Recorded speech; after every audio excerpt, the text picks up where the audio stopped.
رمضان مبارك كريم بالصحة والسلامة. كاين واحد المشكل اللي تعرضوا ليه بزاف ديال المقاولين اللي صراحة تنقطعوا في القلب ديالي، منهم بزاف اللي عجزوا على تسديد الاقساط البنكية اللي خداو. بالنسبة للاخوان، اولا انا كنقولها لنفسي وتنقولها جميع وليداتي واخواني المقاولين: خذ اللي يكفيك.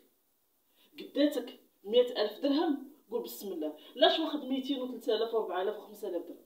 ناخذ داكشي اللي قادني نبدا به ونقول بسم الله. هذا اولا.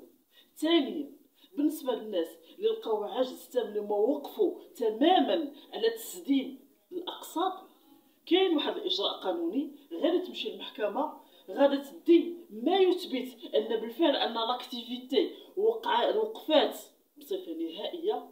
فالمحكمه غادي تساعدك وممكن تعطيك اجل ديال عام او عامين وتبدا تأدي الاقساط ديالك. هنا كي قلنا وكي كنقولوا ومازال كنقولوا، راه الخبره اكثر من الشهاده، الخبره اكثر من الفلوس، لانها خبره معها فلوس غادي تعطي. فلوس بدون خبره الهلاك. نسأل الله السلام والعافية ورمضان مبارك للجميع.